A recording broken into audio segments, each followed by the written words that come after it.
I mean, it could have completely ripped my house apart. After a disaster hits, there's no time to think. This is destroyed. And for some, nowhere to turn. That's where I'm at.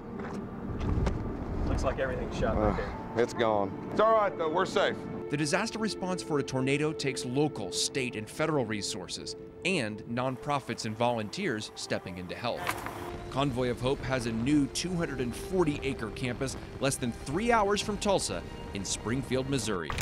Leaders at the nonprofit say when feelings of panic or helplessness set in, their volunteers set out to respond. Well, I would say the Lord's hand is on it, for one thing. It's the people of Convoy of Hope. The people who work here truly have hearts to serve. For as much as people don't know what to think after their lives have been turned upside down, Convoy has already thought of hygiene items. We have a lot of water, little heavy equipment, detail. Young parents don't have any place to get diapers. The average time that something is on our shelves is about 3 weeks. Everything in here can be mobilized, whether it's got wheels on it or whether we haul it. Stacy Lamb grew up in Shawnee, Oklahoma, and now leads the disaster services team here.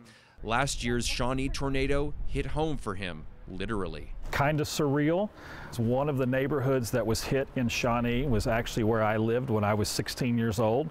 So I drove past that home that was not destroyed, but had some damage. Stacy's job includes overseeing this 37,000 square foot garage with 100 pieces of equipment inside, like surprisingly comfortable bunkhouses. Yeah, that's nice. Retrofitted mobile command RVs. Our kitchens are really fully outfitted, much like a commercial kitchen would be. And a mobile kitchen that can feed hundreds of volunteers a day, all self-sustaining with diesel generators. We want to be able to roll into a community and not be a burden and say, hey, we can do this, but we need a place to stay and we need meals or whatever. We want to roll in and say, we're just here to help you. This entire organization only has 352 employees based in the U.S., and that means they need a lot of volunteers. My husband and I like to refer to ourselves as the worker bees.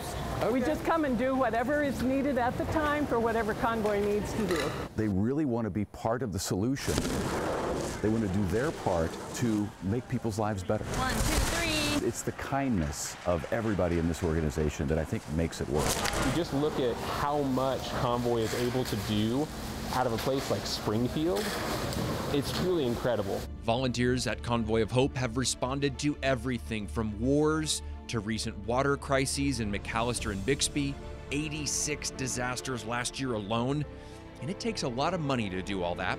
And Convoy of Hope does it debt-free, out of debt-free buildings. We get calls from emergency managers all over the country going, do you have water? Can you help us? Because of our generous donors and because of having the resources stocked in our warehouse, we're able to say yes.